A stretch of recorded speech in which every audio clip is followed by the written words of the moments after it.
Hello बच्चों, welcome in our YouTube channel Rahul sir bio Trivedi. तो बच्चों, आज हम लोग बात करेंगे एक नए टॉपिक पर, इंट्रोडक्शन ऑफ कनेक्टिव टिश्यू। तो बिना किसी इधर उधर की बात किए सीधे अपन लोग टॉपिक पे आते हैं। कनेक्टिव टिश्यू, ध्यान दीजिएगा एक एक चीज पर इसकी। कनेक्टिव टिश्यू हिंदी में बेटा हम लोग इसको बोलते हैं संयोजी ऊतक। हमेशा की तरह सबसे पहली बात तो यही कि इसको संयोजी ऊतक क्यों कहते हैं, क्योंकि इस प्रकार को जो ऊतक होता है कनेक्टेड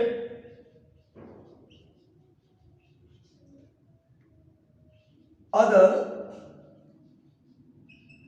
टिश्यू ऑफ बॉडी, यह ऊतक शरीर के अन्य ऊतकों को जोड़ता है, इसलिए इसको हम संयोजी ऊतक कहते हैं।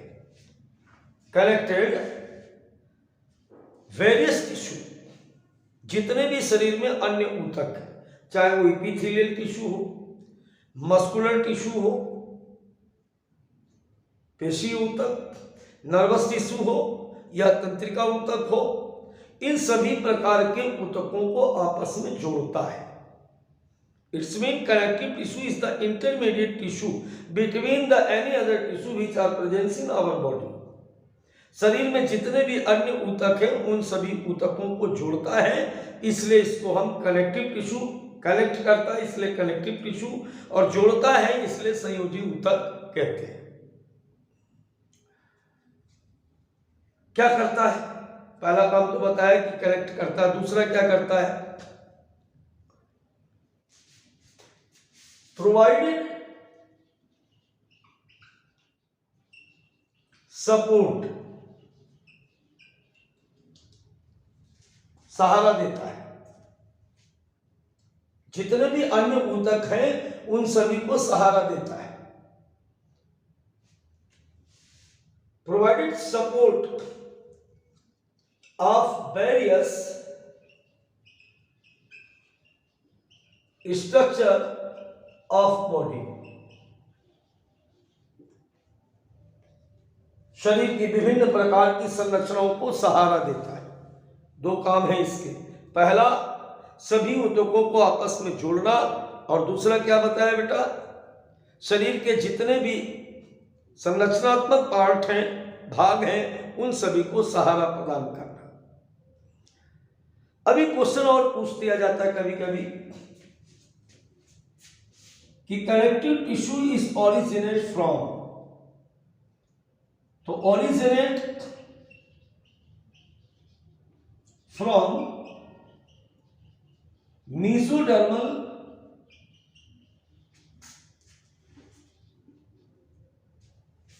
पार्ट ऑफ एम्ब्रियो, भ्रूण के मेसोडर्म से इसकी उत्पत्ति होती है। राइट। तीसरी बात और समझ लो कि यह शरीर का सबसे बड़ा ऊतक है। Most abundant tissue of body, शरीर के अधिकांश जगह पर यह पाया जाता है, इसलिए इसको हम कहते हैं क्या? मोस्ट एबुडेंट टिश्यू, शरीर का सबसे बड़ा ऊतक या शरीर के सबसे अधिक भागों में पाया जाने वाला ऊतक, यह ऊतक होता है। पूरी बात को एक बार फिर से समझें कि संयोजी ऊतक को संयोजी ऊतक क्यों कहा गया? Because they connected various tissue of the body. शरीर के विभिन्न प्रकार के ऊतकों को आपस में जोड़ने का काम करता है, connected various tissue and also provided support to various structural components और the structural part of body. Third point क्या बताया? They originated from the mesodermal या मेसोडर्म्स ऑफ एम्ब्रियो। भ्रूण के मेसोडर्म से उत्पन्न होता है। लार्जेस्ट टिश्यू है, most evident tissue of the body. अब बेटा हमेशा एक चीज हम ध्यान रखें कि टिश्यू क्या है? उत्पत्ति, रचना, कार्य में समान या असमान कोशिकाओं का समूह है। इस group of which cells they are similar in origin, function, but similar or dissimilar in the structure। तो अगर हमें किसी टिश्यू का रियल स्ट्रक्चर समझ में आ जाए तो निश्चित तौर पर यह मान लो कि वो टिश्यू आपको आ गया। तो चलिए अब हम बात करते हैं यहां पर structure of mesodermal tissue,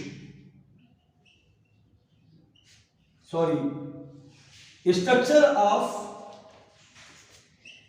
connective tissue.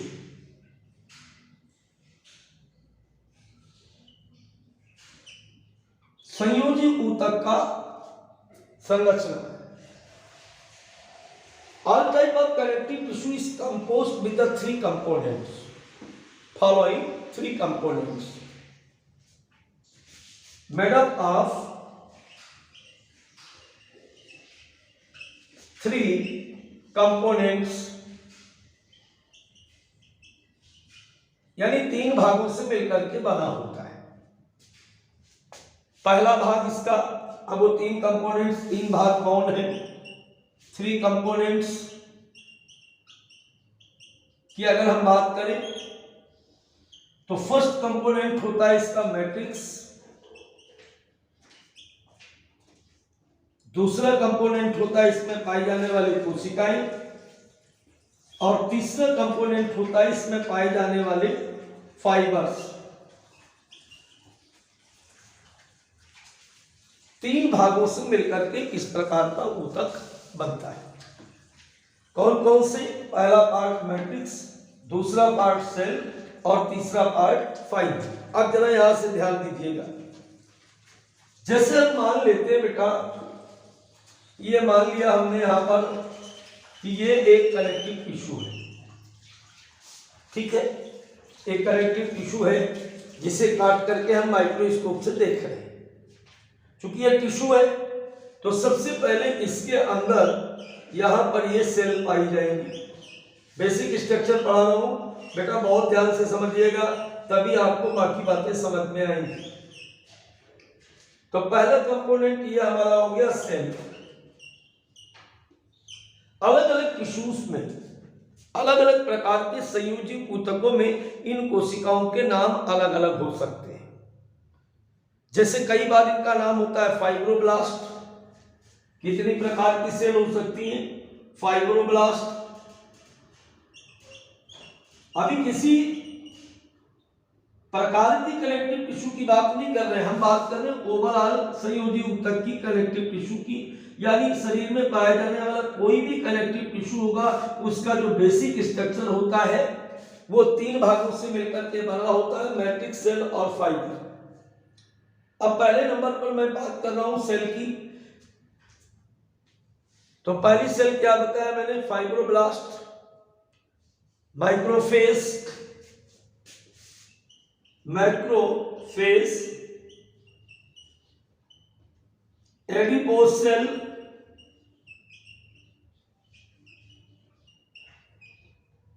आदि और भी कोशिकाएं। तो ऐसी, अब देखो जरूरी नहीं कि सभी में सभी सेल हो, अलग अलग प्रकार के कनेक्टिव टिश्यू में ऐसी ही कोई ना कोई एक कोशिका मुख्य रूप से पाई जाएगी। कभी ऑस्टियोब्लास्ट हो सकती है, कभी कॉन्ड्रोब्लास्ट हो सकती है, कभी WBC हो सकती है, कभी मैक्रोफेज हो सकती है, कभी एडिपोस टिश्यू हो सकती, एडिपोस सेल्स हो सकती है, कभी फाइब्रोब्लास्ट सेल हो सकती है। क्लियर हुई बात? तो अलग अलग प्रकार के ऊतकों में कोई ना कोई एक सेल जरूर पाई जाएगी, जितने सारे मैंने नाम लिए। अब दूसरी बात ध्यान दीजिए। दूसरी बात क्या है कि मैट्रिक्स, जहां पर ये कोशिकाएं पड़ी हुई हैं वहां पर एक द्रव भरा हुआ है, ऐसे यहां पर फ्लूइड भरा हुआ है। इस पाए जाने वाले फ्लूइड को हम लोग बेटा कहते हैं मैट्रिक्स। क्या कहते हैं इसको? मैट्रिक्स कहते हैं। यहां पे लिख देते हैं, इसको हम कहते हैं मैट्रिक्स।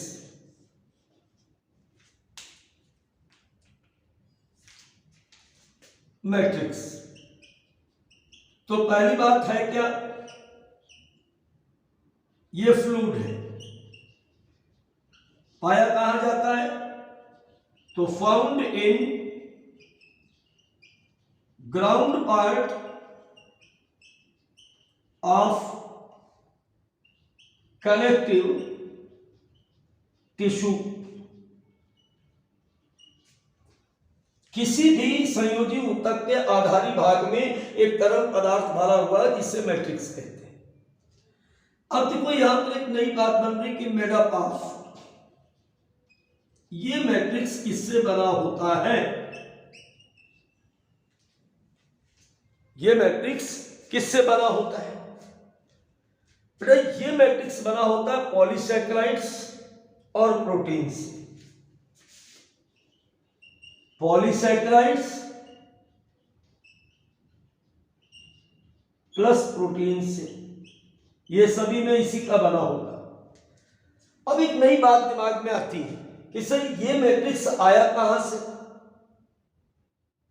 तो जो ये सेल पाई जा रही है यही इस मैट्रिक्स को सीक्रेट करती है। Matrix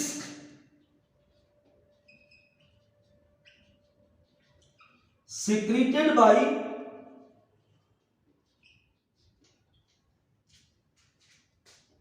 cell of connective tissue। देखो कितनी मजेदार बात है कि सेल मैट्रिक्स में पाई जाती है और ये मैट्रिक्स कौन सीक्रेट कर रहा है? सेल। है ना मजेदार बात? अब तीसरी बात हम करते हैं फाइबर की। पहली बात तो आप ये समझ लें कि फाइबर सभी में नहीं होता, इसका एक्सेप्शन है ब्लड। ब्लड एक ऐसा फ्लूइड कनेक्टिव टिश्यू है, आगे बताएंगे हम, जिसमें फाइबर नहीं होता है। बाकी सभी में प्रोटीन के बने हुए ऐसी रचनाएं पाई जाती हैं, इसी के बीच बीच में ऐसे फाइबर मीन्स होता है धागा। तो ऐसी रचनाएं सभी प्रकार के कनेक्टिव टिश्यू में ये पाई जाती है। इन्हें हम कहते हैं फाइबर्स। ये ऐसे भी हो सकते हैं, ऐसे। तो किसी भी प्रकार के कनेक्टिव टिश्यू में जो तीसरा कंपोनेंट है बच्चों, इसे हम कहते हैं फाइबर। अब बात आती है ये फाइबर कहां से है? secreted by cell of connective tissue। किसी भी प्रकार की कनेक्टिव टिश्यू में पाई जाने वाली सेल्स जैसे मैट्रिक्स का सीक्रेशन करती हैं, ऐसे ही ये फ्लूइड का सीक्रेशन करती है। इतनी बात आपको क्लियर है। अब ये किसकी बने होते हैं? ये जो फाइबर है ये प्रोटीन के बने हैं। उस प्रोटीन का नाम होता है कोलेजन और इलास्टिन।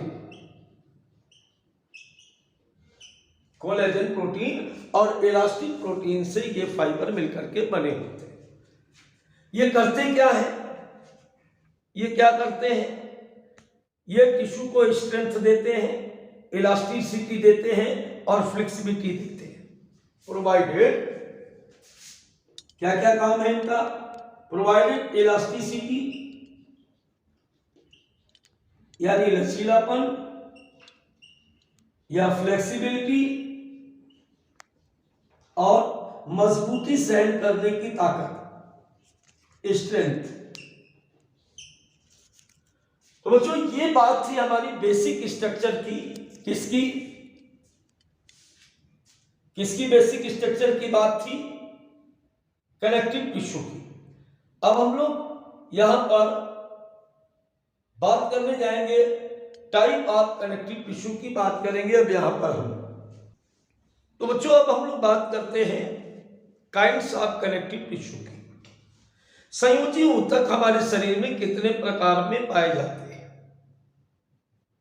कितने प्रकार के संयोजी ऊतक हैं टोटल, पहले हम इनको समराइज करेंगे, फिर इनको हम लोग डिटेल में पढ़ेंगे।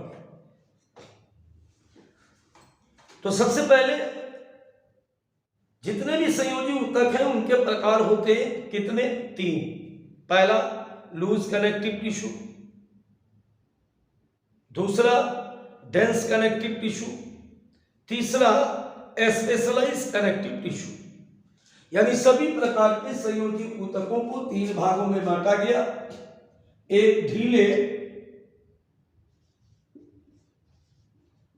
संयोजी ऊतक, दूसरा सघन संयोजी ऊतक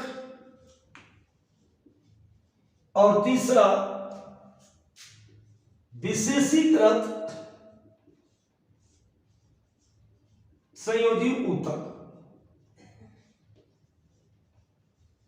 ये 3 प्रकार मुख्य रूप से। अब जो हमारा ढीला संयोजी ऊतक है, loose connective tissue, again divided in 2 part. इसे हम हिंदी में भी यही कहते हैं एरियोलर संयोजी ऊतक, एरियोलर कनेक्टिव टिश्यू। इसे हम कहते हैं बसा ऊतक या बसा संयोजी ऊतक, इस प्रकार से। इसी प्रकार जो डेंस कनेक्टिव टिश्यू है, ये जो सघन संयोजी ऊतक है, इसके 2 पार्ट हो गए।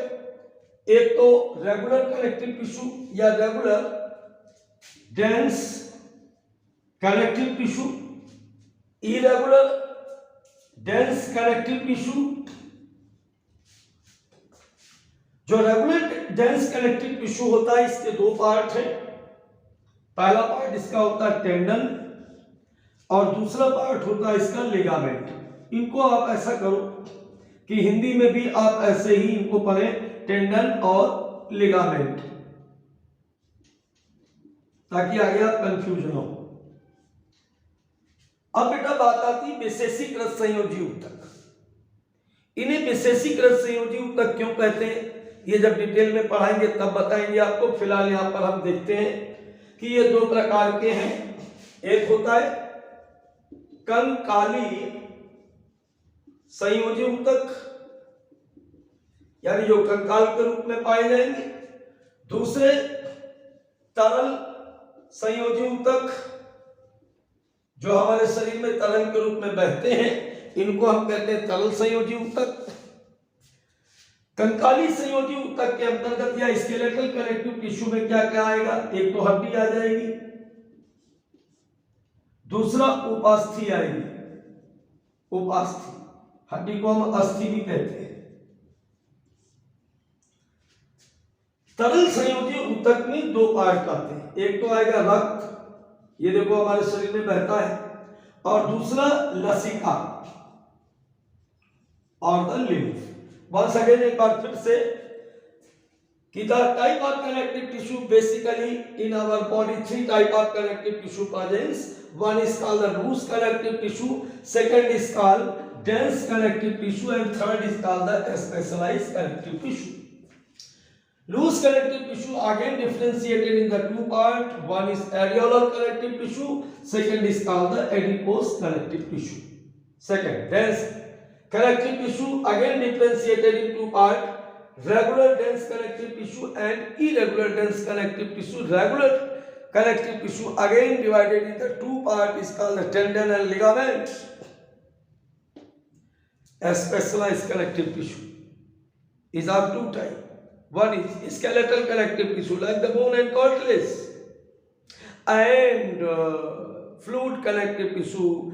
This type of tissue इसीलिए स्पेशलाइज है क्योंकि इनका स्ट्रक्चर स्पेशलाइज है, and is the blood and lymph. फिर मिलते हैं एक नई क्लास में डिटेल स्टडी के साथ एरियोलर कनेक्टिव टिश्यू में। बाय बच्चों।